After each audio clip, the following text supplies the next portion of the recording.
Hi, welcome to today's session on reinforcement learning. In previous talks, you have gone through familiar models of machine learning that involve supervised models like classification and regression models, or unsupervised models involving clustering and rule mining. Reinforcement learning is a slightly different paradigm, and it becomes clear when we try to apply it to a real-world learning task.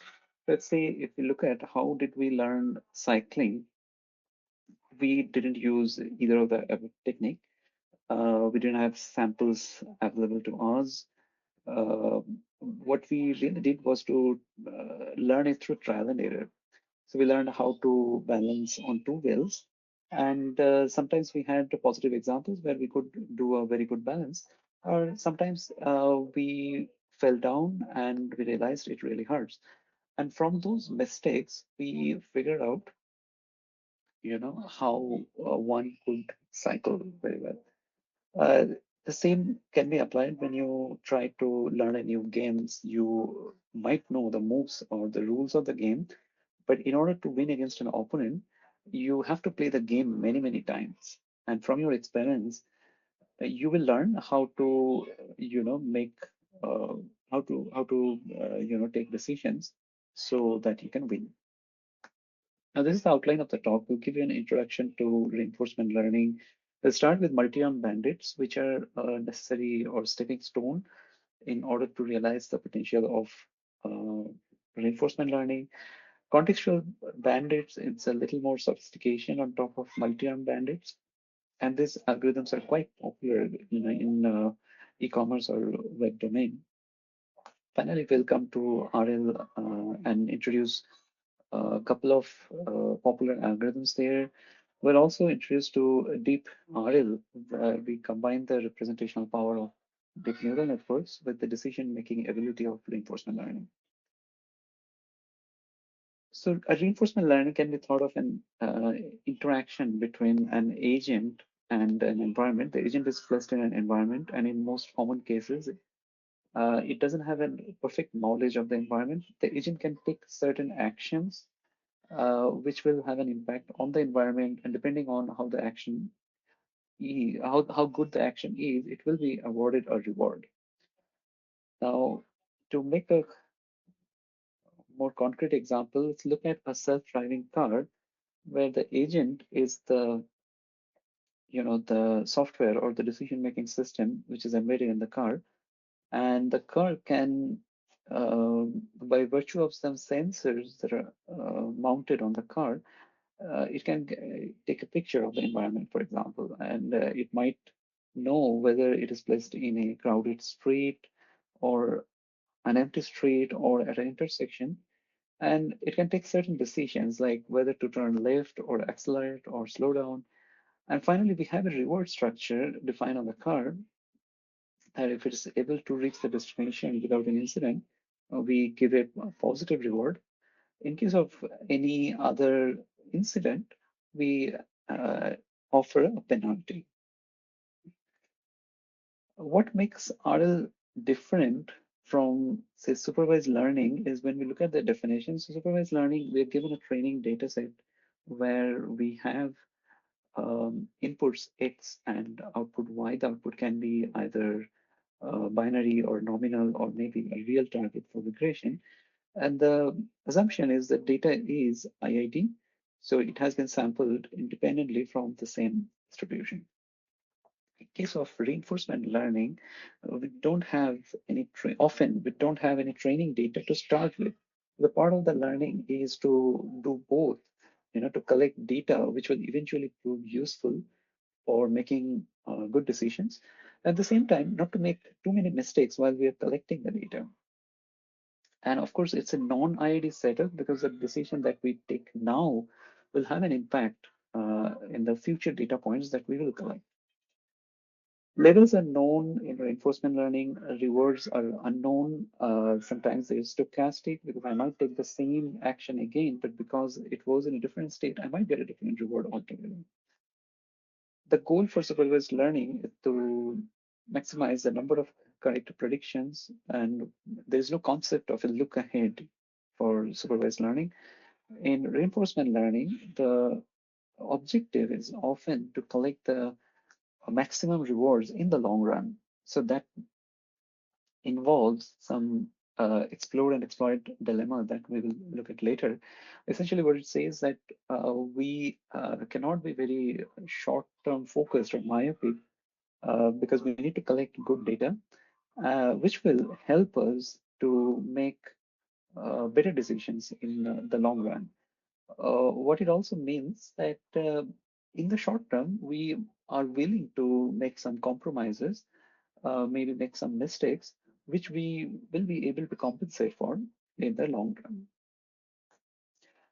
Examples where supervised learning is more often used is, for example, STEM classification or object detection, whereas reinforcement learning or its variants are traditionally used in many ranking or recommendation problems.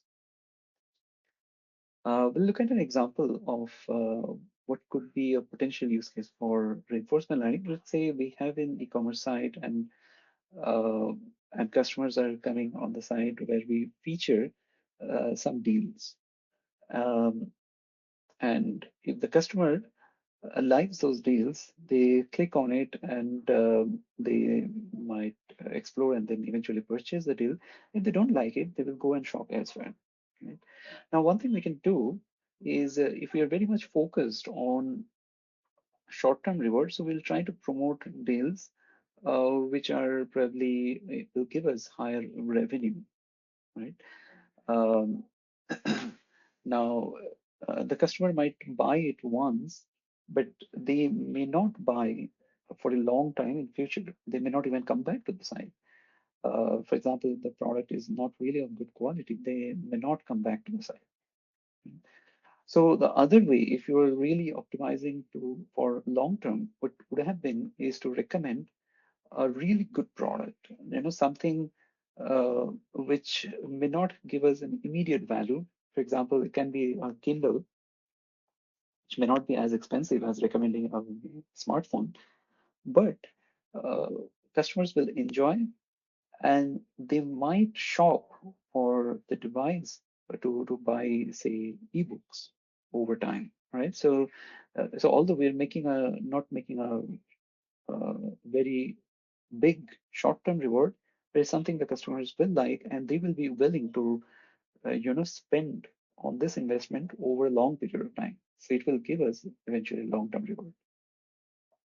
Now, there are some achievements of reinforcement learning, and if you go through these examples, you'll see most of these are on game playing uh, environment because it's very easy to collect data and train an RL agent. Um, One thing to note here is in all these cases, the performance was better, than could have been obtained by any other method involving the supervised learning method. And in many cases, it was obtained without any human instruction. So what it means is, even from collecting the data, which are the raw sensory feeds, then converting that to an useful information that the agent will understand, and then making decision on top of that. This end-to-end training was done without any supervision in mind.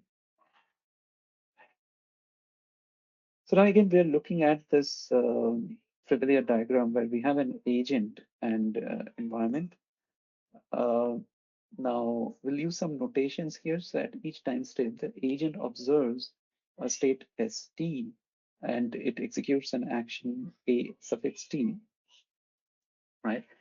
And uh, the environment will receive this action from the agent and it will decide what will be the reward that can be offered to the agent. So these rewards we're using R suffix t for denoting the reward.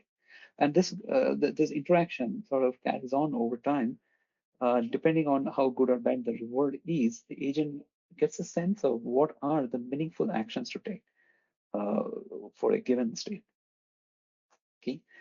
Now, Markov decision process or MDP is an abstraction for modeling the sequential decision-making behavior for an RL agent. And MDP is defined by five tuple, which we will go through uh, uh, at a time. Now, it has a set of states, S, which captures the agent's knowledge of the environment. It has a set of actions that the agent can take, or it's a universe of actions the agent can take at a given state. Though it's possible that you can have some additional rules, that says, okay, on certain states, the agent is not allowed to take some actions, right? Then you have a set of transition probabilities that says, okay, given the current state and the fact that the agent took um, an action A from this state, what is the probability that the system will end up into a state S prime, right? So if you look at this example, this MDP has unrolled into four different time steps. So the first state, the state is S0, and the agent has taken a decision A0, right? And depending on that, the the transition here is S1, which is actually a state uh, that the environment has reached a condition of its previous state and the action that the agent has taken. Similarly, on S1, the agent takes an action of E1, which moves the system to a state S2 and it continues. The set of rewards are offered, the set of rewards are the population of all possible rewards that can be offered to an agent. Uh, the reward depends on the current state and the action that the agent takes. And then finally, gamma is the discount factor. So it gives control to the modeler, how much importance one should assign to short-term versus long-term reward. For example, if your gamma is very small, very close to zero, then you are essentially, you know, kind of ignoring any long-term reward. You are very much focused on what is the reward you want to collect in short term. If your gamma, as your gamma increases, so your horizon that you are looking to collect the future rewards also increases. And that is made more precise when we look at the objective of the agent is to maximize this quantity. So this is a discounted cumulative expected gain, or the discount is achieved through the geometric series over gamma on future rewards. uh, and it's cumulative because we're looking across rewards collected over multiple time steps. And then we are also taking expectation because many of these quantities are stochastic in nature. Now, this discount factor is needed because we're uncertain about the future. We may not know what is the price of a stock after 2 years.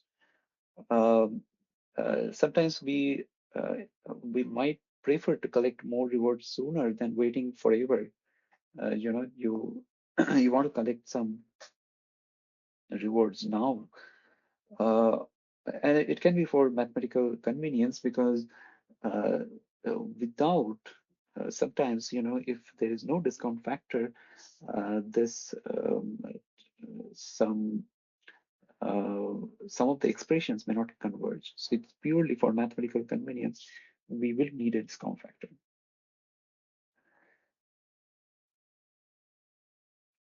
Now, exploration is as fundamental to any reinforcement learning problem, and this also introduces a dilemma. Uh, the decision-making system, it involves choice between uh, exploration, where we gather more information. We try out something new, and depending on whether it was a good or bad action, we collect a reward. But it also tells us what is a good or bad action as well.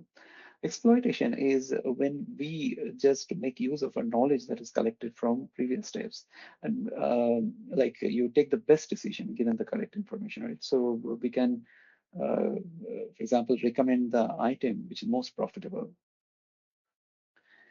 Now, often it happens that in order to collect uh, or win over a long-term um, strategy, it might require some short-term sacrifices. So we might be willing to, not not collect enough rewards in the short term. Uh, but this will be compensated when we, take the decision many times over a long period of time. Um, And the goal here is to gather enough information in the first few iterations or in the short term to make overall best decisions. Okay, and this is not very specific for reinforcement learning. In our day-to-day decision making, we often exhibit this behavior. Like if you want to go to a restaurant, once in a while we may want to try a new restaurant, right? Which corresponds to exploration. If a new restaurant has opened up recently and we're not sure about it, we may want to try it out. And if we like it, it might become my favorite restaurant, right?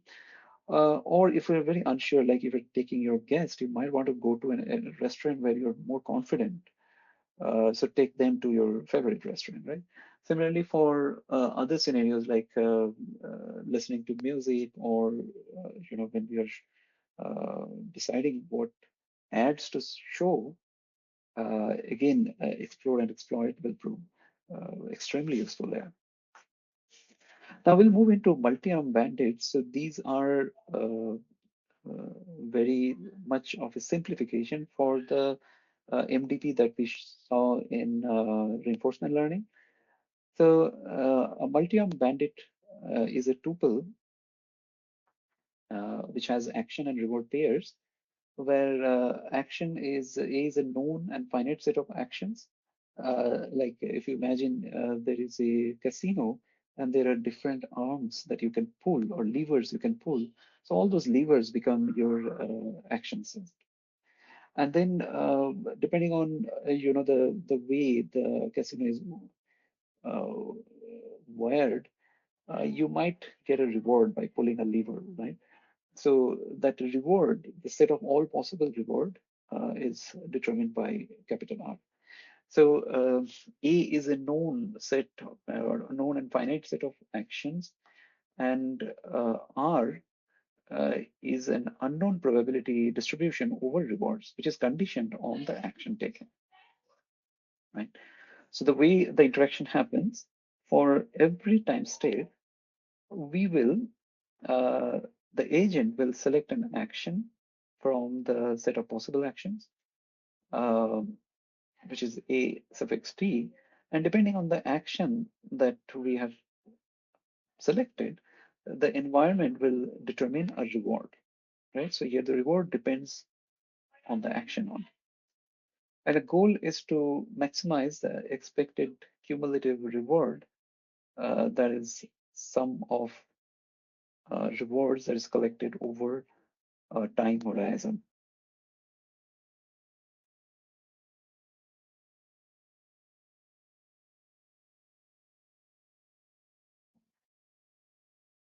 Now, the difference between multi-armed bandits and RL can be realized when I look at their MDPs. So in RL, we have states. The reward depends on both the state and the action. And of course, there are transitions between states depending on the actions we have taken. Now, the biggest difference in multi-armed bandits is there are no states here.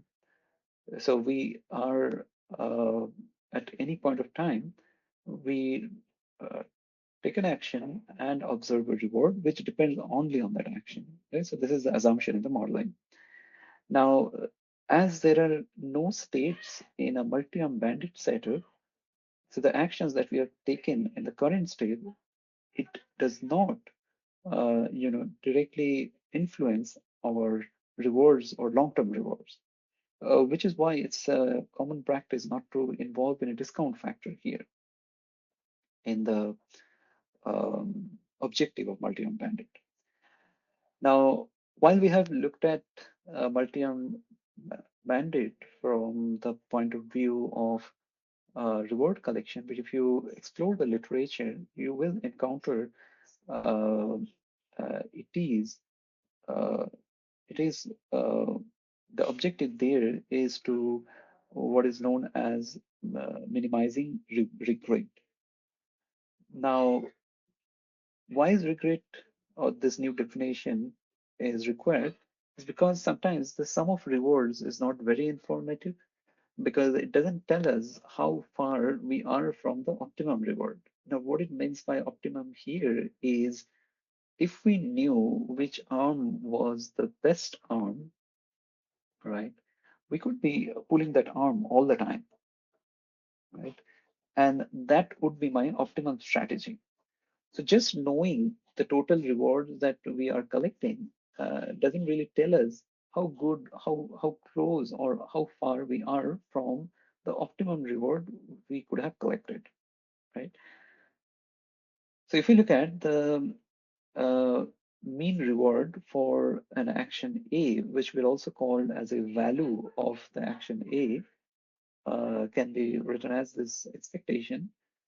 And then the optimal arm would be the arm that gives us the maximum value, right? Of course, this assumes that we know the distributions, reward distributions, which helps us to calculate the value of an arm and hence the optimal arm. But in real life, we wouldn't know that, right? But I can still write the total regret as the difference of two quantities. The first expression is the, the maximal reward that I could collect. So it's basically saying that we would pull the optimal arm for all the t time steps. And the right side is the reward that is collected by the agent, right? So the difference is the total regret. Now, it can be shown that minimizing the total regret is equivalent to maximizing cumulative reward. So it's just a notation, and I'd say regret is more informative because it also gives us a sense of how close to the optimum we are. Okay. So there are plenty of application for multi-arm bandit, uh, like in recommendation, where each item that we want to recommend becomes an arm, and whether customers are clicking or purchasing that product could be the reward. Similarly, for advertising, here, at the top of the search result, there could be an ad shown. And again, these ads could be, you know, each ad becomes an arm. And again, click on the ads will be the reward. I will look at some popular algorithms for multi-arm bandits. The simplest one is called epsilon greedy, and what it does is at at every time step, it makes one of these two decisions. It can select one of the arms randomly, right, with the probability epsilon, and hence the name epsilon greedy, or it can pick an arm that it so far knows to be the optimal one, right? So which is what we call this best arm, which is pulled with a probability of 1 minus epsilon. So if you look at it, it sort of unrolls in this flavor. You start, and then with probability epsilon, you pick a random arm, and again, you can pick one of these arms randomly, or depending on what you already know, you pick the best arm, right? Now, it is simple because it's sort of very friendly to productionize such an algorithm because you might already have some rules, or even a model we'll see later. And you can instantly convert that into a bandit algorithm, right? Just allow this exploration or data collection through this branch. Right? Now, how do you set the value of epsilon? So that's more of an art. So you can start with the common practices. You start with some value and then reduce its over time. Now, whether you reduce or not, that depends on how stationary the environment is. So in a sense, if you're if the environment is not dynamic, right, it is stationary, your reward distributions are not changing over time, then it makes sense to reduce exploration over time, because as you iterate or interact more and more with the system, you will be collecting knowledge which will prove useful for decision-making purpose. But if a system is also evolving, or it's non-stationary, then you might have to do an exploration continuously over time. So there are various strategies, like you can have a pure exploration where you just explore maybe the first n number of steps, and then after that you stop exploration and take the optimal decision based on what data you have collected. Or you could reduce epsilon that we saw in the previous slide uh, in a certain way, which will which will sort of minimize the unnecessary, because there is also a cost for exploration. If you explore too much, more than what is absolutely necessary, then obviously you are making a short-term losses. But at the same time, you're also limiting your opportunity to make any long-term gain.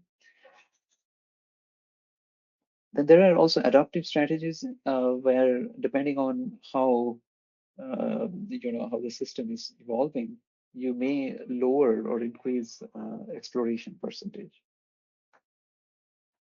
Now, upper confidence bound is uh, a more principled approach to multi-arm bandit problems. So here, the assumption is that the reward distribution is generally unknown, and to know the or to estimate the reward distribution, we have to draw samples from it. So let's say we look at a particular arm, a suffix k, which is pulled. We have drawn that arms n suffix k number of times, and we have observed a sequence of rewards. Those rewards are basically sampled from the corresponding reward distribution, so they may not be same value. Depending on how what is the variance of the distribution, these rewards can be quite different. Now, we can estimate the mean reward of that arm by a sample average. The question is, how good is this sample or estimated mean reward is to the true reward? So we can look at some simulation where the reward distribution is a normal distribution with mean of 10 and variance of 100, which if you look at the PDF, it would have this kind of bell shape. And we can also look at the distribution. So if you see here, this blue one is the distribution of rewards, and the red one is the distribution of the mean reward that we have estimated after drawing 10 samples from this blue distribution, right? Now you may ask why this mean reward is um, how does it give a distribution? Because here it's just, so what we'll see is how this distribution changes when we allow drawing more and more samples. So if we go from 10 to 100 samples and then 1,000 samples, what basically changes here, this distribution in rate or sample distribution gets narrower and narrower as we become more and more confident about the estimate, right? So the upper confidence bound algorithm is based on our estimate of sample rewards. So let's say each arm is pulled n number of times to observe some rewards. And based on that, we will estimate a sample reward. through simple averaging. Now, this leads us to a construct called confidence interval. A confidence interval will have these two limits, low and high, and then at the center, we have our estimate. Okay, and this interval is constructed in a particular way uh, so that this property kind of holds. Okay, and this one, the upper end of the interval, is called upper confidence bound or an arm, or in short, UCB. So this is how the algorithm process. For each arm, we need to pull it at least once and observe the reward. And we maintain a few counters. There are two sets of counters, one for the number of times we draw an arm, and the second counter is to that stores the mean reward we have observed till this point for each arm.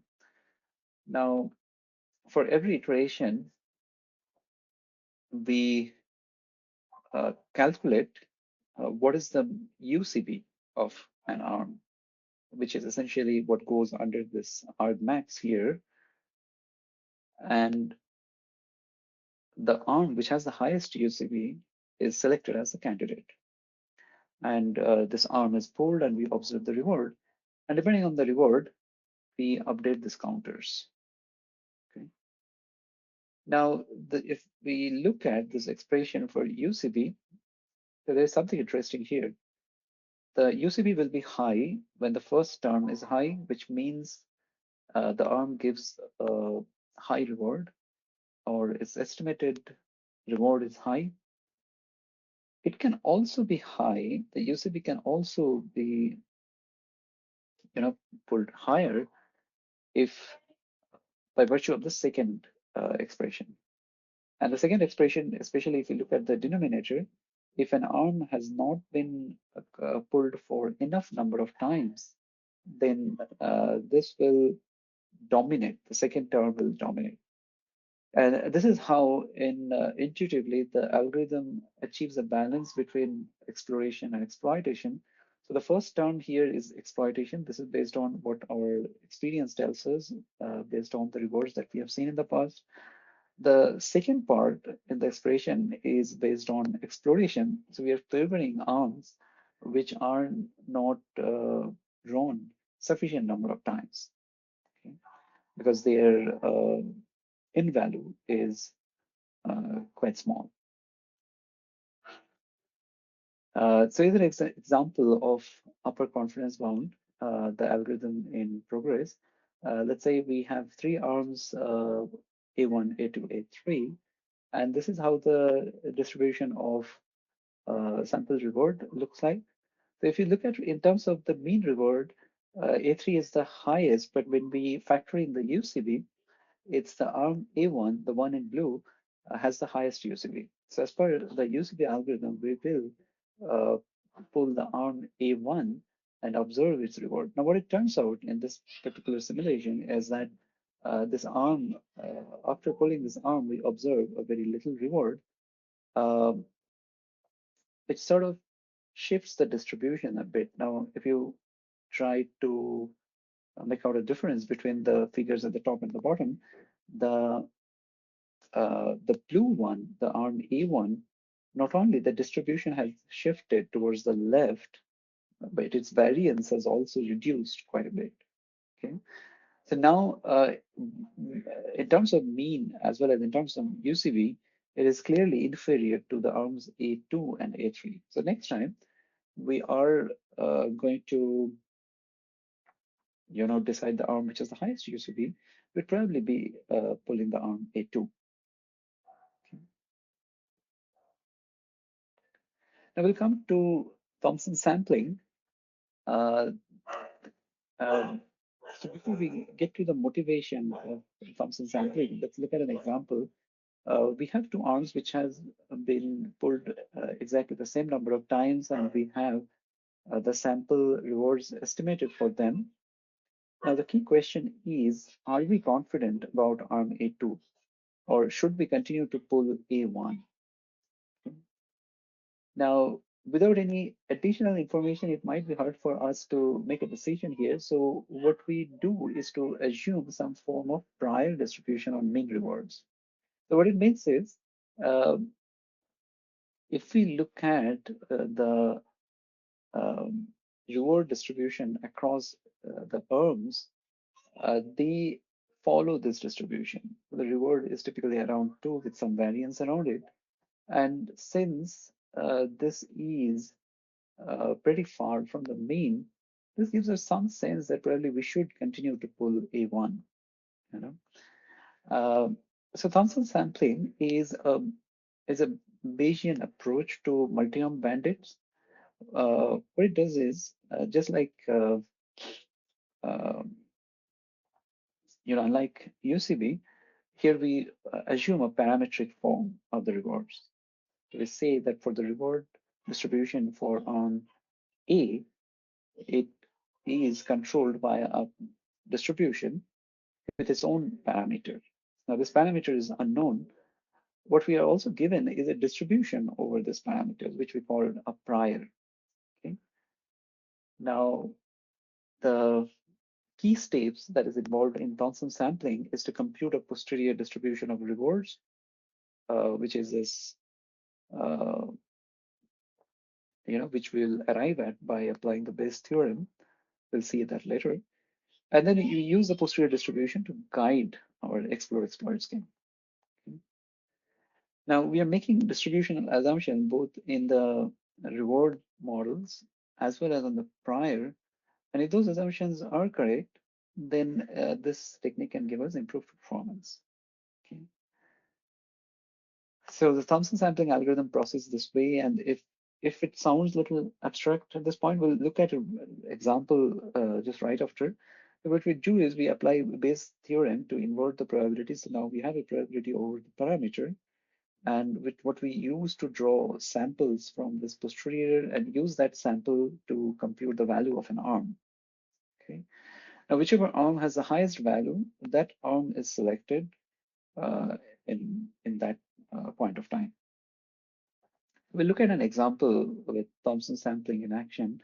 It's a classical problem of recommending product to customers, where each product, and okay, yeah, the goal is we want to recommend products so as to maximize the number of purchases. So here, each product is an arm. The rewards are binary. We have either purchase or no purchase. For binary rewards, we can model it as a Bernoulli distribution. So Bernoulli distribution, it has a parameter um, between 0 and 1. It specifies the mean reward. So you can think of it as like uh, we toss a coin with this parameter. If the coin turns up with head, we assume that the customer will purchase the product. Okay. Um, Now, for Bayesian analysis, we would need a prior distribution on this parameter. So what sort of prior distribution do we use here? So as it turns out, we would use a beta distribution as prior. Well, it has several which has this form, by the way. So it has a term theta and 1 minus theta with some hyperparameters, this alpha and beta. And depending on the values of alpha beta, you can have different shapes of the beta distribution. Okay. Now, why do we use a beta distribution? Yes, it turns out there are some advantage. First of all, we need to sample a probability from this distribution, which means the value should lie between 0 and 1. Had it been some other distribution, for example, most common, let's say a normal distribution, we cannot guarantee that the support will be between 0 and 1. So that's one reason. The other reason, as our analysis will show later, this is a conjugate prior for binomial distribution, which simplifies our analysis to a great extent. Now, what we're going to do is to Look at this posterior, which is proportional to the product of likelihood and prior albeit normalization term. Now we'll plug in the expression for likelihood and prior individually, and we'll see how our choice of prior is actually helping us to simplify this calculation. Okay. So before that, we'll use some notations. Let's say n suffix x and t, that represents the number of impressions of product x in the first t time steps. P suffix x and t, it represents the number of times the product has been purchased within the first t time steps. Okay. Uh, with these notations, you can write this likelihood term the following way. Okay, so it has again a theta and 1 minus theta term. Uh, this represents the first term represents the purchases, the second term represents the non-purchase. Now we'll bring in the prior term. So the first term here is what we saw. The what is new here is the prior term, which is the beta distribution. And this is how it helps in our calculation. So now we can combine the like terms. You know, theta, the like terms are combined, um, and what we end up with is an expression for another beta distribution, which has a different set of hyperparameters. Okay. So this is why choosing a conjugate prior helps us to simplify the derivation. Now the algorithm will proceed in this fashion. So we maintain counters for each product, one for impression and one for purchase.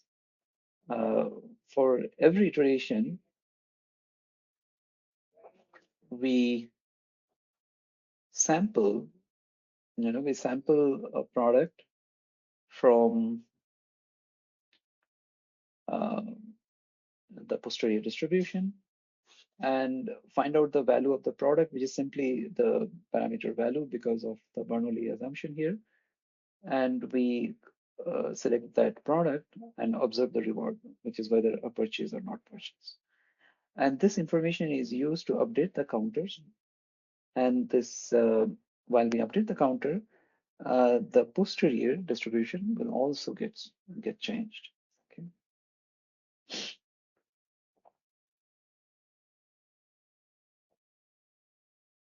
We'll now move on to contextual bandit. And before that, just I want to check one thing. Yeah, still there. So now the reason we need contextual bandits is we want to go one step further and want to recommend items that are personalized for each user, right? So we want to give items that a user would like. And one way to solve that problem would be to treat it as a multi-arm bandit problem for each user. So we have one bandit problem per user. Now this is not feasible because to train each bandit model means that we would need to interact with the user multiple times, which doesn't, and it's an opportunity we will not get in real life. The other reason is it is also wasteful because users may have a lot of similarity among themselves, based on their preferences, their history. And once we know about one user, we have sufficient information about users who are very similar to that user, right? So we don't really need to train independent models for them. So that brings us to context information, where this context can be user demographic, their purchase and browsing history. It can be also the other side information like what day of the week or month it is, if it is some event running, and so on.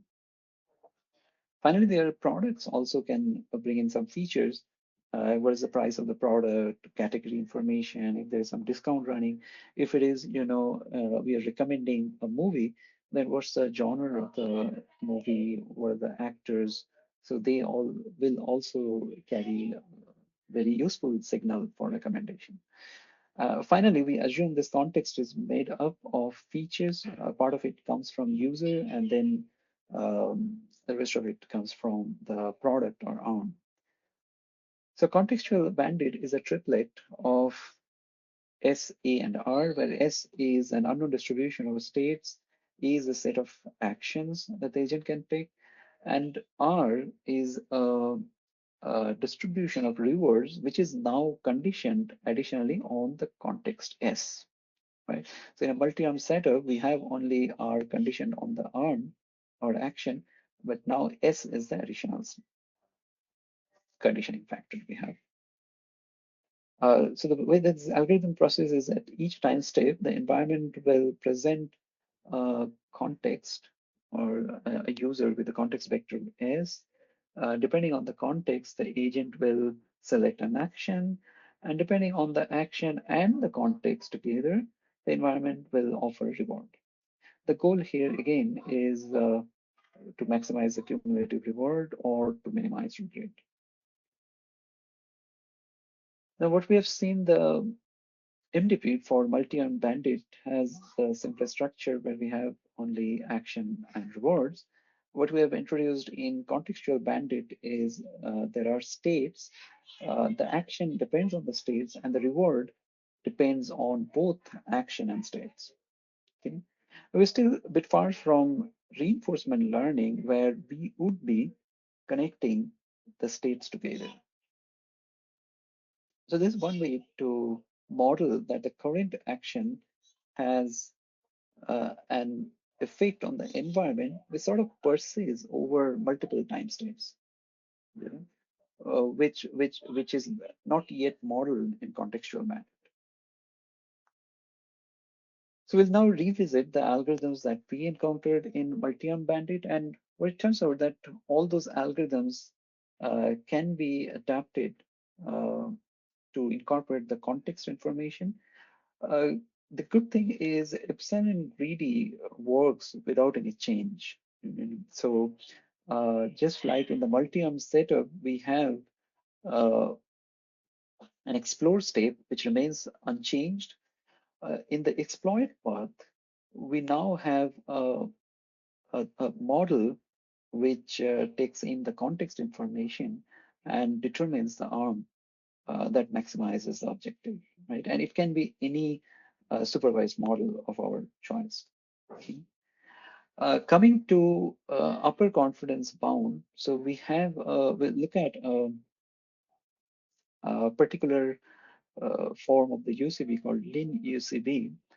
So here the goal, given the context is, we want to determine which arm gives the highest reward. And in order to do that, we would need to ask the question, which arm has the highest UCB? So we'll define a value function, which is similar to what we had done earlier, but except um, that now it's conditioned on the state or context as well as the action. Okay. Now, this value function is unknown because we do not know the underlying true distribution. So we'll make an assumption that the value function is a linear model, which is why the name is lin UCB. Uh, so here, this phi is a feature transform, which depends on the context as well as the action, and theta is an unknown set of parameters or the model parameters.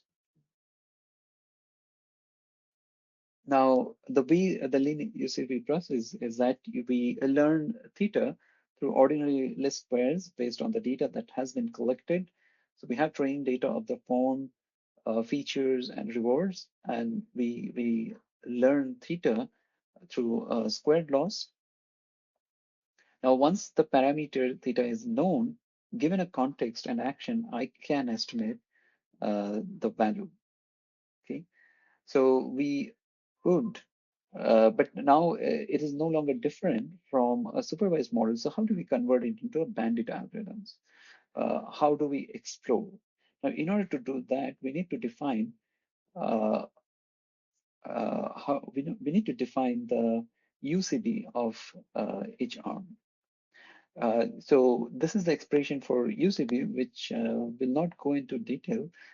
You can look up the paper mentioned in the previous slide, but the intuition here is the UCB again consists of two terms. The first term is the purely due to uh, it has more to do with the observed value of an arm. Um, and the second term is about quantifying our uncertainty about that value. So if we are not very confident, our variance will be very high, and which will in effect increase the UCB.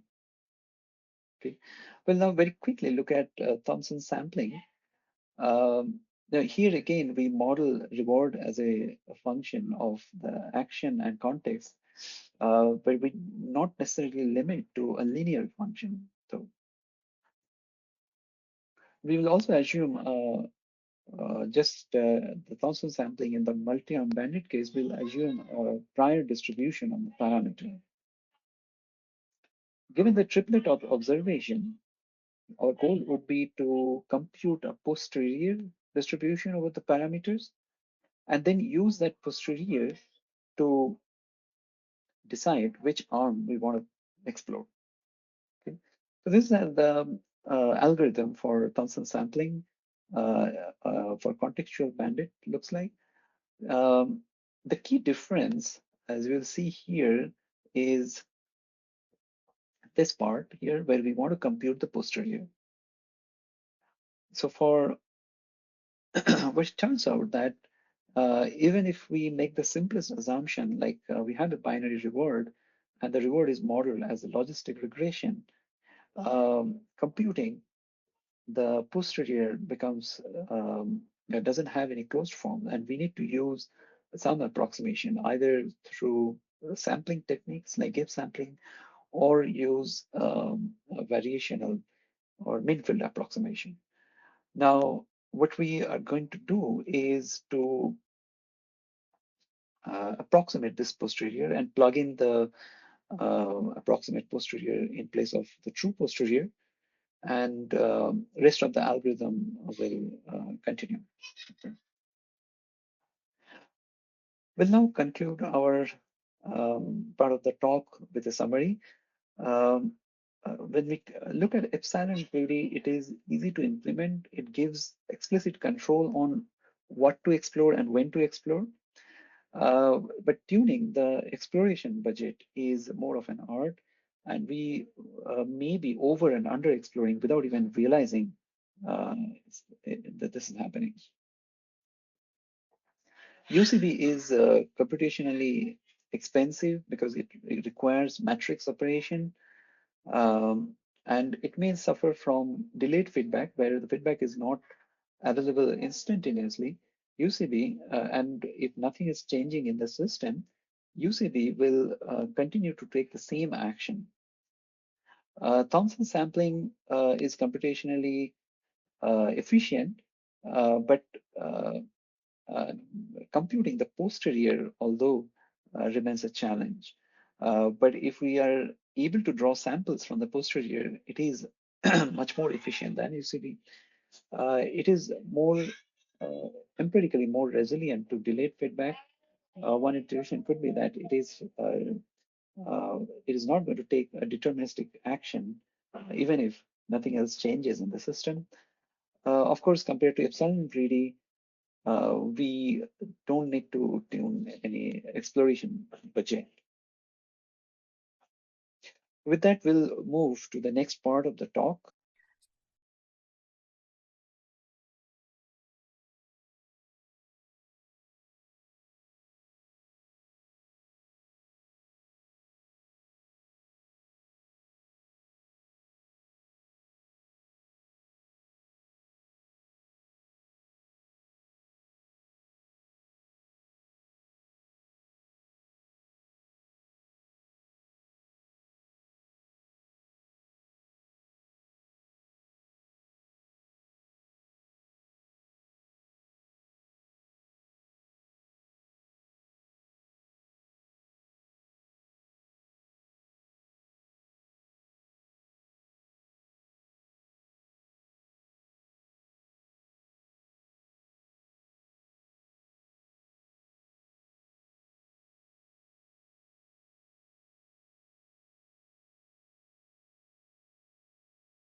Hi, I'm Vinayak Puranik.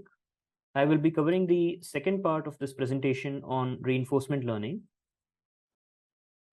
So we have been looking at bandit algorithms, multi-arm bandits and contextual bandits, where we have seen how the action taken by the agent has an impact on the immediate reward, but not on subsequent rewards. Now that's a key change we will start looking at when we now move to a full reinforcement learning setup, where we will see that the actions taken by the agent not only impact the current reward, but also start impacting the future rewards and the long-term return that the agent will obtain when interacting with the environment. And the key difference there being state transitions, and we will look into what that means and more details around that. So this part of the talk is divided into three parts. We will first start with a brief recap of some of the reinforcement learning concepts. This has been touched upon briefly by Anirban. We will look at them and their definitions once again. Mainly, we will cover three concepts. What is a policy? What are value functions, which are very important to understand algorithms? What are value functions? What are optimal value functions? So once we are clear about these three things, we will now move to the approaches to RL, and by that we mean different algorithms that will help an agent to learn how to take an optimal action when interacting with the environment. So how do we basically implement RL algorithms is what we will see in the in the second section. We will deep dive into two algorithms. We will look at a broad categorization of algorithms and deep dive into two algorithms, Q-learning and policy gradients. And finally, the third part, which is quite interesting, but we will be touching it up very briefly, which is the combination of deep learning and reinforcement learning, and how in the recent few years there have been some very interesting results, especially in the area of game playing. That's what Deep RL, briefly, we will touch upon that. To start with RL concepts, again, let me flash the initial setup just as a recap, since we were now so far we have been looking at bandit algorithms. In reinforcement learning, we have an agent which is continuously interacting with the environment or the world. Now, how it interacts is by taking an action. When presented with a state or a situation, the agent takes an action. In part, as a consequence of that action, the environment presents a reward to the agent. Now, the reward can be viewed as either a gain or as a cost, depending on how we formulate the problem. And then the environment presents to the agent a next state, for which the agent will have to subsequently take another action. And this particular cycle or iteration continues until the interaction terminates at the last step. Now, as Anirban had talked about it, MDPs or Markov decision processes are good sequential, good formalisms for sequential decision making. And they, for example, in this, we have a toy MDP example over here, a full MDP that is specified over here with two states A and B and their corresponding actions. Now, this example, we will briefly look at this example. It will tell us how an agent can actually interact with with an environment and move from one state to another, right? So here there are two states A and B. Now, when in state A, the agent, if it is in state A, can take two actions. So these small dark nodes are action nodes. These bigger nodes are state nodes. So the agent can take an action one or it can take an action two. If it takes an action one, then with 100% probability of one, it will come back to the state A and receive a reward of plus 10 in the process. Whereas if it takes an action two, then there is a chance, 80% chance that it will actually, land in state B and a 20% chance that it will come back to state A. So there is a stochastic nature of state transitions that we want to show here. And there is a reward of minus 10. Accordingly, we can also look at and reason out about the state transitions from state B. But what is important is, given this kind of an MDP, if we were to ask the question, what are optimal actions in the long term, in the long run for the agent to take? And those are the actions we have marked in red here, right? Since this is a small example, it is intuitive to see why this is so, right? Because when in state A, if the agent takes the action 2, then although there is initially a negative reward, there is a very high chance that it will actually land in state B, from where it can start getting much higher rewards than if it remains in state A, right? So if we were to ask that question, we could have probably worked it out and said, this is the most optimal action from A and this is the most optimal action from B. But the question is, in real world, MDPs are much more, complex and have a lot of state transitions. How does then an agent learn how to take the optimal action? Is what this section is about, right? So this is just a motivation example for the same. We will also flash quickly this four tuple, which is a recurring theme in RL algorithms, where we say that an agent starts with a state ST, takes an action AT, receives a reward in the next time step RT plus 1, and finds itself in a new state ST plus 1. So this SARS is a four tuple that we keep seeing in many algorithms. In some textbooks, you will also see this as RT, where they associate the reward with the same time step, and then it's just a matter of convention. And in the literature that we followed, this was marked as RT plus 1, and the subsequent state as ST plus 1. Not to be confused about that. So moving our familiar diagram to the top, what is a policy, right? A policy is that which guides an agent to take an action given a state. A policy can be a deterministic policy, which means that given a state, the policy will tell us exactly one action that needs to be taken for the agent, or it can be a stochastic policy. So that means that given a state, there is a probability distribution of various actions that the agent can take, and the sum of those probabilities is equal to 1. The actual action is then drawn from that probability distribution. The agent's goal, the ultimate goal, is to choose actions in such a way that it can maximize the overall return that the agent gets starting from this time step, right? Which is nothing but what was introduced in the beginning of the presentation as the discounted sum of future rewards, right? So there is an RT plus 1, which is the immediate reward. Then there is RT plus 2, RT plus 3, and so on, which are discounted by the discount factor gamma, gamma squared, and so on, which can be written in a compressed format like this. But the idea for the agent is to maximize the discounted sum of future rewards. With that as the objective, the agent learns how to interact with the environment. To put this more formally, we introduce what is called as a action value function, right?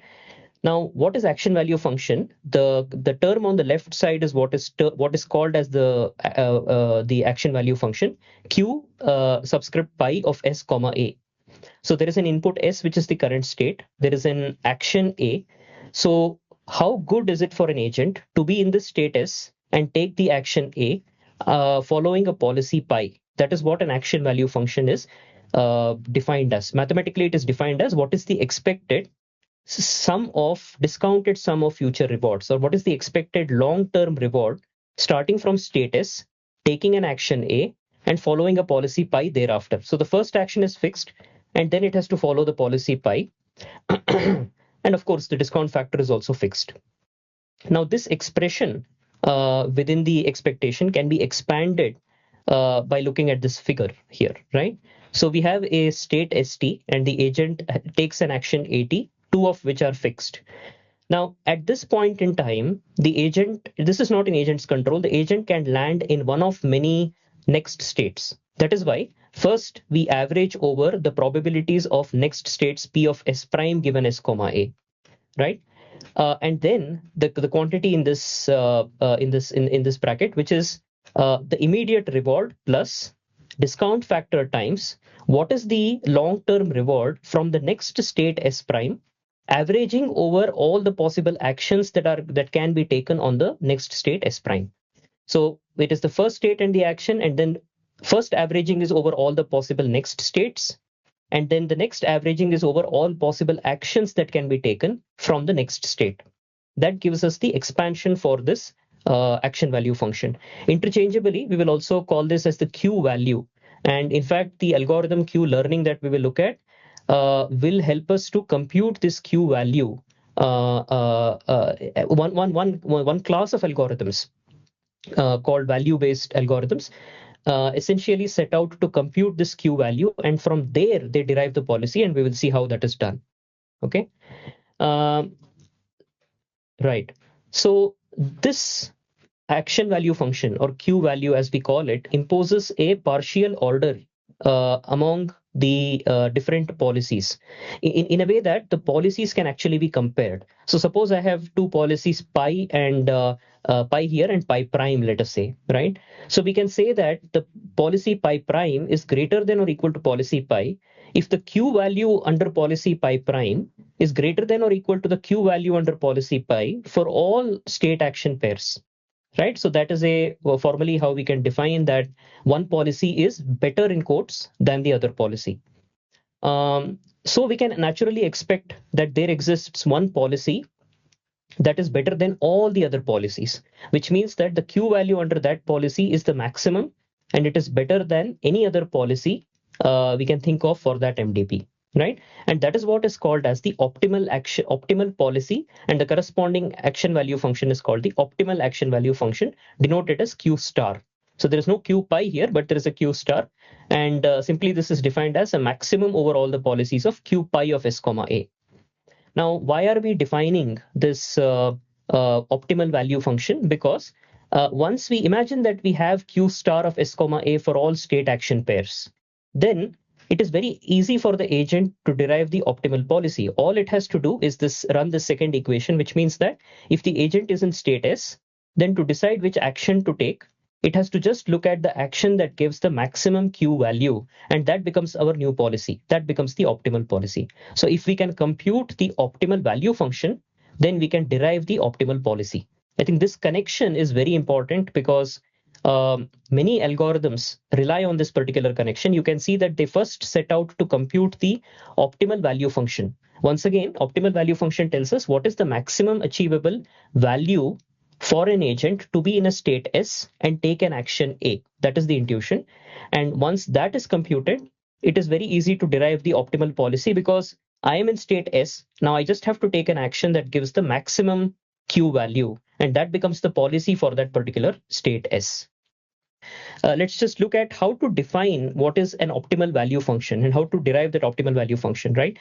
The earlier equation we saw, which basically tells us what is the action value function, is also called the Bellman expectation equation, because we are taking an expectation over all possible next states, and from the next states we are taking an expectation over all possible actions in order to arrive at the current action value function. There is a small but important change we do when we try to compute the optimal action value function. What we do is we replace this part of the equation where we look at an averaging over all possible actions, but we only look at the action that gives us the maximum Q value from the subsequent state, right? So between these two equations, the only difference is this part, which is replaced now with a maximum over A prime of all the subsequent Q values for the state of S prime. So in that sense, our search for the earlier question, I think our search is on those particular actions deterministically that gives us the maximum for this particular quantity Q star of S prime comma A prime, right? And that is what, and this particular equation is called the Bellman optimality equation. Now, these two equations are quite important because there is a class of algorithms called dynamic programming algorithms. All that they do is they convert this particular equation, the Bellman optimality equation, into an update rule. So imagine that we have implemented the Q value as a table with S on one axis, states on one axis, and action on the other axis. We have arbitrarily initialized all the Q values. We don't know about them. And then we start updating every state action pair using this equation, right? So initially we are actually utilizing equations, the values that are not fully formed. We are using initial values, but over a period of time and continuously, these values start getting updated, right? And there are proofs to show that this process ultimately converges to Q star. That means if you keep on updating it, ultimately the Q values converge to the Q star value, which is the optimal action value function. And once this optimal action value function is computed, deriving the optimal policy is a one-step look ahead that which action gives me the optimal action value, maximum action value function, and we choose that particular action. So just converting this equation into an update rule gives us one class of algorithms called DP algorithms in order to implement. But there is an important assumption over there that the MDP is completely specified, and we know all the state transition probabilities, which is often not the case, right? And that is where we move to other algorithms, which we will come to. So next we move to the second part of this presentation. We know about policies and optimal value functions and optimal value functions, approaches to RL, right? So there are broadly two classes of algorithms that help the agent to learn an optimal behavior. One is what I just briefly talked about, which is value-based RL, where the goal of the algorithm is to estimate the optimal value function, which is q star of s comma a, which is the maximum value achievable under any policy. And once this is estimated, pi star can be derived out of q star of s comma a. The second class of algorithms search directly for the optimal policy, which is the policy achieving the maximum future reward, or the pi star. Both of these concepts we have already introduced them. So whether we attack it by trying to estimate q star directly, or whether we do it through pi star, gives rise to two different types of algorithms. And what does the difference mean will get answered when we look at examples for these two types of algorithms. We will first start with value-based RL. There are two broad ways in which I think this is slightly important when we look at deep RL as well, because two broad ways in which we can actually implement value-based RL. In tasks or MDPs where we have a small finite set of states, value functions can be implemented as though they are lookup tables, as I was briefly talking about the dynamic programming approach, right? So an update basically involves updating the cell value for q of s comma a, or if you want to read a value, we are just reading that particular cell of q of s comma a, and the Bellman optimality equation can itself be used as an update rule, as we said, to keep on iteratively updating all the cell values until they converge, right? But often in real world, we don't have small or even finite state sets. State sets need not even be discrete; they can even be continuous. So in such a situation, we cannot possibly think of implementing value functions and these algorithms in the form of a table. And that is where we need to resort to function approximation, which means that the q of s comma a is no longer a table, but it is represented by, let us say, a neural network, which is parameterized by weight vector w. So looking up the q of s comma a implies doing a forward pass on the neural network, saying that this is my state and action. Please return the q value for the state action pair. And updating the q of s comma a, and we will see how to do that, involves learning new weights or doing weight updates to the neural network so that the q values gradually become closer and closer to the optimal action value functions. So that is how most of the algorithms, recent algorithms, resort to function approximation. Although, just for understanding sake, as toy examples, we can look at tabular methods, but mostly everything is implemented as using function approximators. A lot of these things will become clear when we look at one particular algorithm called Q-learning algorithm, which is a very popular algorithm, goes back to 92 when it was proposed. This is this is a form of a model-free method, right? There are some salient features of this algorithm, which is what we are talking about now. Now, what model-free method says is that what we mean by model-free is that the entire MDP is not completely specified. So we cannot assume that the state transition probabilities P of S prime given S comma A are known, right? So we will have to resort to a sampling strategy in order to know what happens when an agent is in a state S and takes an action A. There are a class of algorithms called Monte Carlo methods, which completely rely on the sampling strategy itself. In fact, the agent there does a complete episodic run, starting from the start of the episode till the end of the episode. The returns are collected and then averaged over all the different states that have been visited, and that gives rise to Monte Carlo methods. Then there are on that is on one extreme. On the other extreme, there are dynamic programming methods where we know that, or we assume that, the MDP is completely given and fully specified. State transition probabilities and reward probabilities are known, and we can actually just do Bellman optimality equation updates in order to obtain the Q star value through many iterations.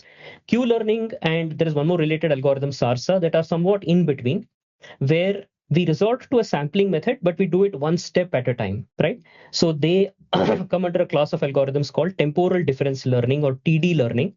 Specifically, they are called TD of zero learning because there is a one step execution that the algorithm does in order to know what happens when agent is in status and takes an action A. What that means it will become clear when we look at the algorithm. So the algorithm iteratively approximates the optimal action value function Q star, and these estimates are um, gradually updated as the agent gains more and more experience by actually interacting with the environment. Off policy, being off policy is a key feature of Q learning. Conceptually, when we look at Q learning algorithm, it looks like there are two policies. There is a target policy, which is the optimal policy that we are trying to learn.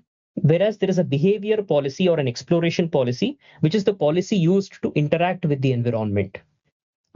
This conceptual separation helped researchers to prove convergence for Q learning. I think that separation was a key in proving that if all pairs S, A are continuously updated in Q learning, then ultimately Q converges to Q star. There are some other stochastic approximation assumptions on the on some of the hyperparameters, but other than that, there is proof that Q learning ultimately converges to Q star because of these two policies that are sort of working in tandem. What this means, we will look at. So Q learning is one algorithm we want to look at in a bit of a detail, step by step, which is this simple algorithm we have shown here, right? So again, for the sake of this understanding, think of Q being implemented in the form of a tabular structure itself, right? There are finite number of states and actions. So Q of SA is a table. And just like we were telling now, Q of SA is arbitrarily initialized and terminal states are given a value of 0. There are two loops that occur in this algorithm. One is a repeat over many episodes, where an episode is basically agent starts interacting with the environment and terminates at the terminal state. That's one episode, right? Think of a game where an agent starts moving around in the game screen and then it ultimately reaches its destination, which is the termination. So we make the algorithm run through multiple episodes. Within each episode, we start by initializing the start state. And this 4 steps here run repeatedly for each step of the episode.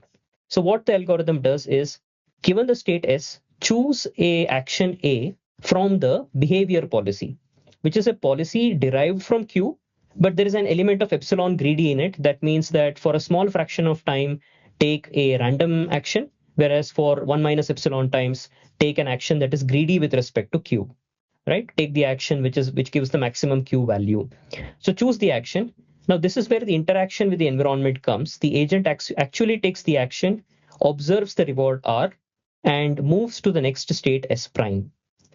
The key update then runs, right? We will deep dive into this update in the next slide. But basically, the current understanding of the Q of S, A, which is the current state and the current action, get updated using this update rule. And then S moves to S prime, and then the whole thing continues until S reaches the terminal state. When S reaches the terminal state, the entire episodic run has completed, and the algorithm now moves on to the next episode. So that way, this whole thing is running episode by episode, and in each episode, in each step, there is an update that is happening. Now, what is this about? There are two parts to this update, right? It's a weighted sum of two quantities. One is the old value, which is given a certain weight given by the step size, and 1 minus alpha times this new value or the learned value. So think of this. So this will be, again, even in deep RL, we will see the same concept that, sorry, deep Q learning, I'm sorry. We will see the same concept that this is the target value, or rather like a ground truth that we want to learn, right? Because this is based on the actual interaction of the agent with the environment. It has seen an actual reward RT plus 1 plus, of course, discount factor times what is the maximum that can be obtained from the subsequent state. We can argue that this value is not really a well-formed value all the time, which is fine, because this is something we are learning gradually, right? But this whole thing is a target value, whereas this is the old value, and this can also be written in this following in this following way, right? Q of SA is Q of SA plus 1 minus alpha times this error term, which is nothing but 1 minus alpha now becomes the step size in this form of writing it. And the error term is this target value minus the current value. So we are making the current value closer to the target value by using this step size as our controlling mechanism, right? So the other way to reason about the update rule is, again, this is nothing but Bellman optimality equation. The R plus gamma max over A prime, Q of S prime comma A prime is nothing but Bellman optimality equation. The quantity under the expectation of Bellman optimality equation is what we want to compute.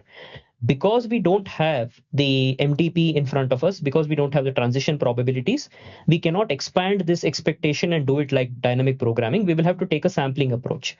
And we take a sample of the quantity under expectation by one step of interacting with the environment, and use that as our target to learn a better Q value. That is what this Q learning update is all about. So, right. Sorry. Once we learn the Q values, and once the algorithm sort of converges over multiple episodic runs, then the deriving the optimal policies, again, that one step look ahead that we talked about, do an argmax of Q of S comma A, choose the action that gives the maximum Q of S comma A. Because Q is optimal policy, optimal value function, what we will derive is also an optimal policy. So we are able to learn this long-term behavior without any model of the environment, being in a model-free way, even for our arbitrary MDPs. That is the strength of Q learning, right? So we will now look at policy-based RL, which is, we talked about the value-based and now policy-based. At this point, I will again briefly hand it over to Anirban to take us through this section, and then we will come back to the last part of the presentation.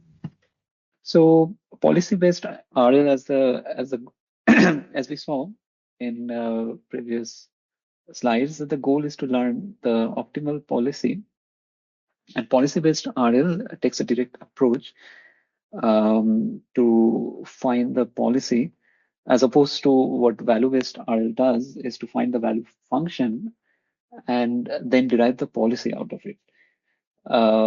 So what we looking here is the trace of one episode. Again, we're limiting here to episodic tasks, but this can be applied to non-episodic tasks as well. So it has a start state S0, and we take an action A0, go through S1, and eventually we come to a terminal state. And while it happens, we also end up collecting rewards R0, R1, R2. I don't know why R2 is missing. Okay. Anyway, so now when we look at the return of an episode, so it is defined as the sum of all the rewards that we would collect within an episode.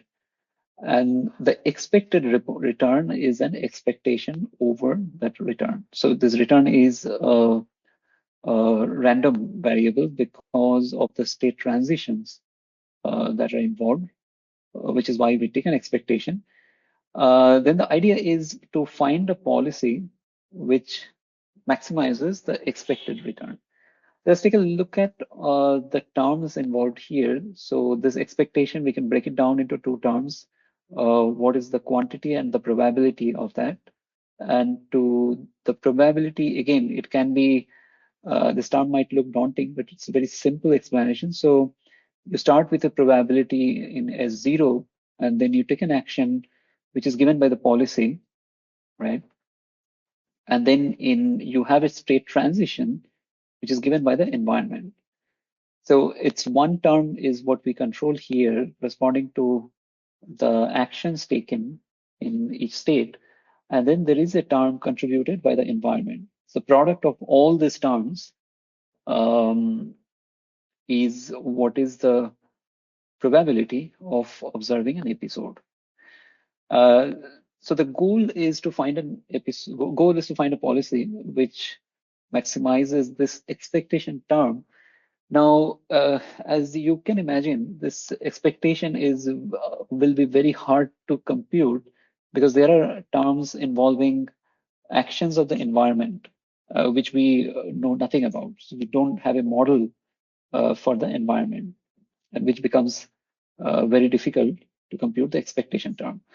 So what policy-based methods do, and okay, before that, if we are able to compute the gradient, then we can directly update the policy through a gradient ascent.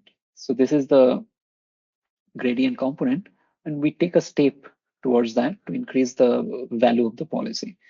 The question is, how do we calculate this gradient? Because it involves computing a gradient of an expectation term, which is a bit tricky to do. So this is where the policy gradient theorem comes in. I'll not go through the derivation of the theorem, though it's not super hard to follow it. It is present in the side, and you can take a look at it offline. But the idea is that you can manipulate or play around with the terms and bring this gradient inside the expectation term. So now you see this probability. Okay, sorry if I have to go back and forth. So there is this probability term, which if you take a log, this product will translate into sum. And by virtue of this policy gradient theorem, this gradient now has been distributed over those terms. Okay, and this is also, when you consult the literature, this is known as this grad log prob. This is the gradient, this is the log, and this is the probability term. Now, how does it help is when we use a Monte Carlo approximation on top of the expectation. So we have an expectation with this quantity inside. Instead of computing the expectation, we draw a sample from it. Okay? And this will be an unbiased estimate for the gradient term. So this gives us a very simple algorithm for policy-based RL, which is known as reinforce. The key idea is you generate these episodes, you as if run the policy and generate an episode, which basically means sequence of action and reward pairs. And then you use that to update your, to calculate the gradient. So you basically make use of this term, this approximation to calculate the gradient. And then you update your policy parameters. And this follows very similar learning steps as you do in training your model. Okay? Like in your supervised model, the way you do it. So this is a very simple reinforce algorithm. And, there are, of course, some more enhanced version of it, which combines both policy and value function directly, but we'll not go into that detail. So rather, what we have is a comparison between Q-learning and reinforce. Just to recap, so Q-learning, it uses the Bellman optimality condition to learn the Q function, and the policy is derived implicitly from the value function, optimal value function. Whereas reinforce learns the policy directly using an MC approximation. Now, if your action space is large and potentially continuous action, then it will become difficult for Q learning because you have to compute it, compute the an argmax state on the value function to come to the optimal action. Whereas in reinforce or in policy-based methods, since you are learning the policy directly, even if your action space is continuous, you can still calculate the gradient with respect to the action as well. Another big difference is off-policy learning. So this is sort of like a boon for Q learning because you can make use of a lot of historical data that has been collected, as we were discussing in Vinayak's session, that we can also train a Q learning agent from historical data that has been logged from another agent, which is known as off-policy learning or training. Whereas for reinforce, it needs to interact with the environment always. So that means it cannot make use of the data that has been collected by other policies to train to learn the policy function. Q learning has a high bias because of the approximation step that is involved, where we are sort of training where we are sort of learning the value function with respect to a noisy target, and we are continuously refining the target, so it leads to a high bias in the estimates. Reinforce, on the other hand, um has a high variance due to the sampling step, because the sampling might introduce variance, and it also, in an effect, it also contributes to the slow convergence of reinforce as compared to, say, a Q learning. So in this concluding part of this tutorial, we will be looking at deep reinforcement learning, which is a combination of deep learning and reinforcement learning. This is going to be more at a motivational level. We want to give some high-level examples, and we may not go into a lot of details here, right? Most of the material in this section we have taken from the papers from DeepMind, where they talk about how they train an agent in various game playing kind of setups. So that's what we start by motivating. In the last few years, maybe like starting from 2013, we are noticing a lot of papers coming from DeepMind on how they train a deep RL agent to play more and more complex games. So in 2013, they published this paper, Playing Atari with Deep Reinforcement Learning, where Atari 2600 is a video game console. Rather, now it is an RL test bed, which is out there for RL researchers to test their game playing algorithms, agents.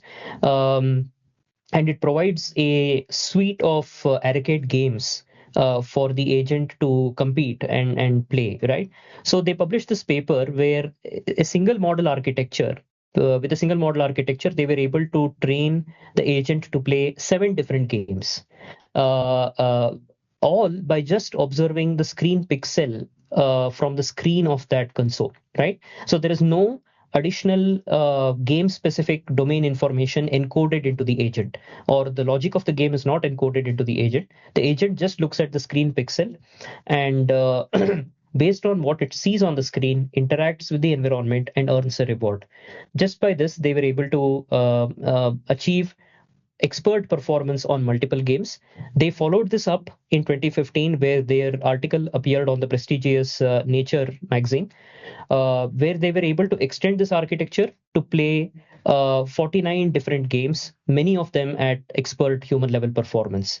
Then came in 2015 or 16, I'm not sure, AlphaGo, where they were able to train an agent to play a more complex, rather than just arcade games, to play a more complex game called Go, which is a very highly intuitive game. There are a very large number of board configurations, and the agent will have to learn to take some very long-term decisions in order to have a winning strategy. And then they came up with this paper called Alpha Zero, where they were able to combine not just Go, but multiple such strategy games, chess, and there is another Japanese chess and so on, into one single architecture. More recently, they have come up with Alpha Star, which is the first AI program to reach a top level performance in StarCraft 2, which is a real time strategy kind of video game, where there are multiple levels and multiple races. That it's a multi-agent play here, where there are multiple agents that are sort of strategizing to win in a particular contest, right? So a lot of these recent advancements have happened by combining deep learning and reinforcement learning. We will now look at go back to Atari as it is a simple example to understand. This is the same setup that we saw in the beginning of RL on how an agent interacts with an environment. Only here the agent has been replaced by this entity, which let's assume is again an RL agent, a deep RL agent, which is trying to learn how to behave optimally in this game playing setup. It is interacting continuously with this environment, which is the Atari console. What it gets as a state information are these screen pixels continuously, which tells what is the current configuration of the game. It takes an action which is uh, primarily moving the joystick. Either it could involve moving a paddle to the left or the right, or shooting a gun or something like that, which then has a feedback on the game itself. The reward is nothing but the points that are collected on the top of the screen, and the agent learns to look at the reward and say that as the rewards increase, that means the agent is performing better and better, right? So just with this sort of a setup, they were able to design a game playing agent. Now, the question briefly, why do we need deep learning here, right? The authors of this Atari 2600 paper, they did a lot of optimizations on their state space. They first of all took the last four screen images, the screen images of this type, right? They took the last four screen images, probably to get a sense of direction of the paddle or direction in which the game is going, resized them to 84 by 84 square area, and converted the color coded pixels into gray levels, to 256 gray levels. In spite of all these compressions, the number of possible game states is very, very high, which means that it cannot be possibly just encoded as a tabular approach, and hence we need a function approximator that we talked about.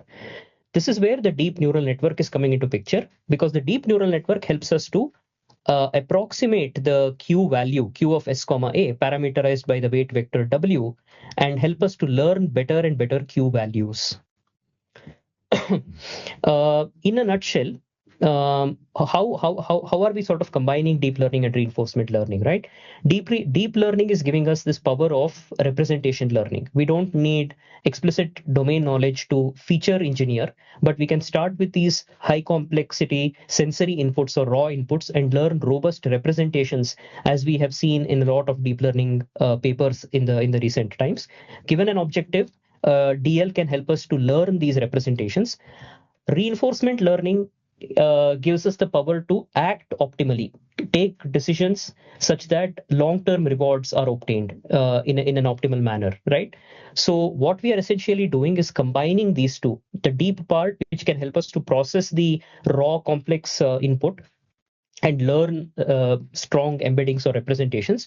Reinforcement learning is helping us to choose complex actions given this representation, and thereby helping us to achieve the goal of AI, which is almost, in these kind of game playing setups, giving us a human-like performance when playing these games. We will briefly look at Q learning, revisit Q learning. As we saw, Q learning is nothing but implementation of this Bellman optimality equation. How we saw in the earlier Q learning algorithm how the quantity in this expectation is sampled through experience. That is exactly done even in deep Q learning as well. We treat this right hand side, the quantity under the expectation, as a target, and the current value of QSAW as the source or the current information, and loss is nothing but the error between the target and the current value. So we basically compute the mean squared error loss and run a stochastic gradient descent to minimize this loss. And that is how we combine Q learning with a deep neural network, right? Now note that in this particular case, even the target actually depends on W, which means one can ask that will the target not keep changing as the network keeps learning, right? So there are some optimizations that the authors have proposed, which I will come to. But yes, there is a target which also depends upon the Q network, and then the current values of q that are updated according to this target. This learning is very similar to the standard supervised learning that we do, except that how the target is formed. In a supervised learning setup, this target is already given to us in the form of the y value, but here this value has to be formed by actually interacting with the environment. So there are two ways in which you can set up the Q network, right? One is, as you just said, that the input to the deep neural network is the state and the action, and the output is the Q value for that state action parameterized by W, which means that if there are a large number of actions, we will have to do multiple forward passes with each action in order to obtain the Q value and then take the action that gives the maximum Q value. The other way that the authors have chosen to do here is take only the state features or representations as input and have an output for every action that has been decided upfront for this particular game playing. So for example, in the Atari console example, they have 18 different actions. Probably every game may not have all these 18 actions, and many of them could be even no ops, but that is probably the maximum number of actions that they need to be ready with, right? And they take the state, and in one forward pass they get the Q value for each of these actions, and then they can choose a max over this. The while the action space can be very large, the state space itself is definitely very, very large, as we saw, right? And that is where the deep neural network is coming into picture, that possibly not all states may even be visited by the agent when it is playing or when it is actually training, right? So it is the generalization power that this network is bringing from seen states to unseen states, possibly in the way they share the features or through some complex representation. There is some feature sharing that is happening, right? So that's where the power of deep learning is helping. So what the agent is actually doing here is building these SARS kind of experiences. So these are again some optimizations that the deep Q learning authors have taken in order to make work around this problem of RL data not being IID, to be able to use a deep learning solution, right? So what they do is that imagine an agent is continuously interacting with the environment. So they collect these experiences of state, action, reward, and next state into what is called as an experience buffer with a fixed size, right? Now they don't do an update on every possible step. This particular weight update is not done on every possible step, because that will introduce the problem of correlations, right? Each data is kind of correlated with the previous experience. Each experience is correlated with the previous experience. Instead, what they do is, once they have this buffer of data, they sample the data to remove these correlations, randomly sample some number of data points, and then they run this weight update. So once they sample this data point, you can see that all they need is SA, S prime, and A prime. A prime is coming from the network itself because they want to take the maximum A prime, correct?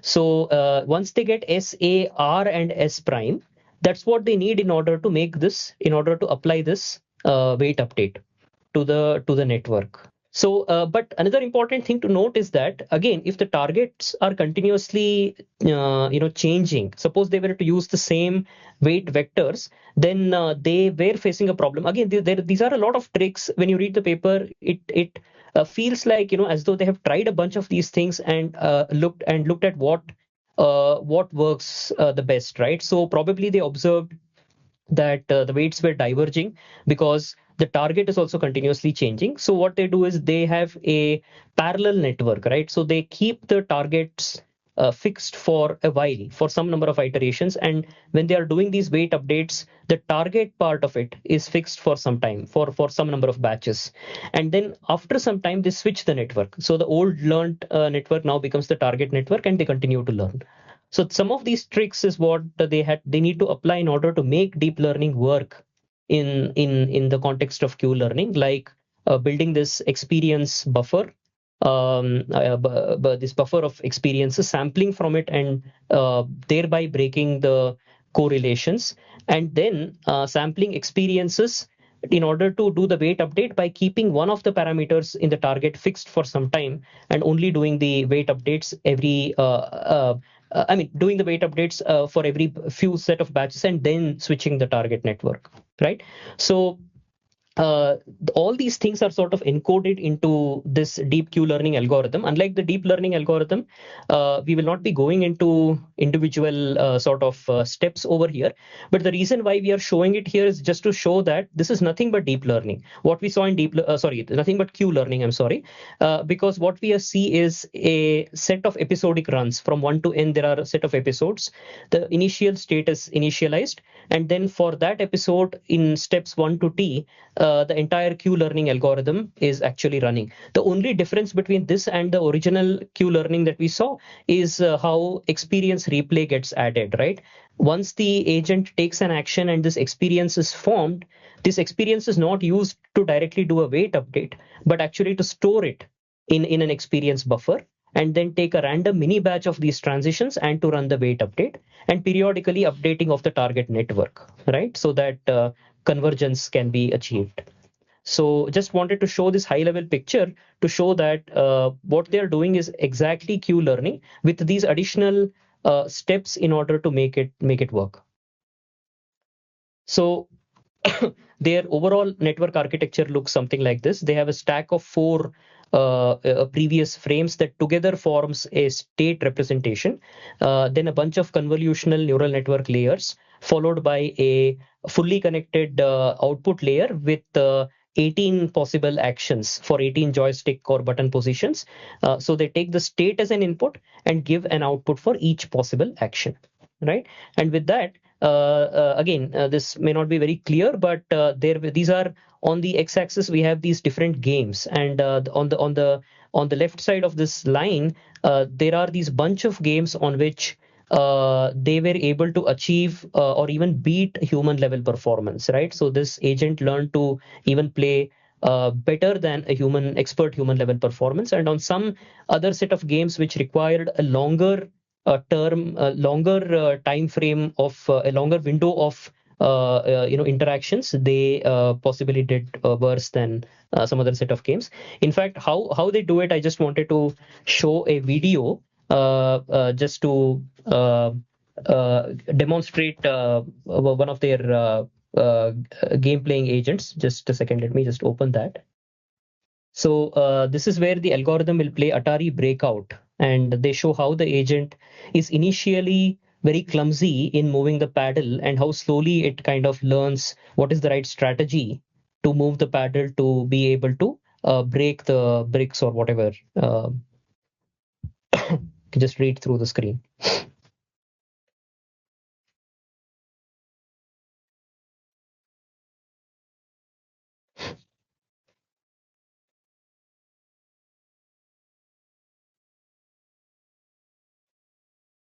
So initially it is making a lot of mistakes as they are showing.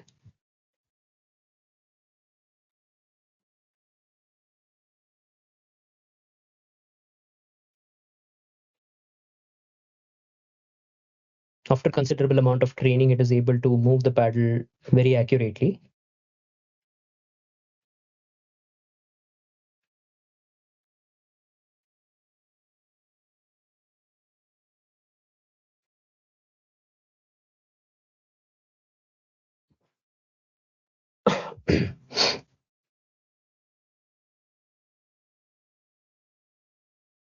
So just by sampling the screen and with a lot of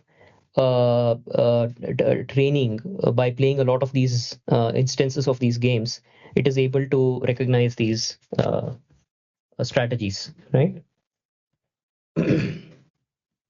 So this sort of concludes a brief section we had on deep RL. We just wanted to quickly motivate how we are getting some great results in game playing with deep RL.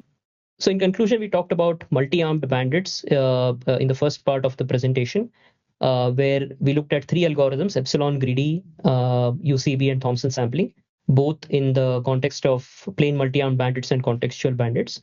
We then moved to reinforcement learning. Specifically, we looked at two algorithms, Q learning and reinforce, which is the policy gradient And then we also looked at the deep Q learning as briefly as a motivation on combining deep learning and reinforcement learning. Finally, we wanted to share a set of resources that we have referred to for this presentation, which you may also find useful. Thank you.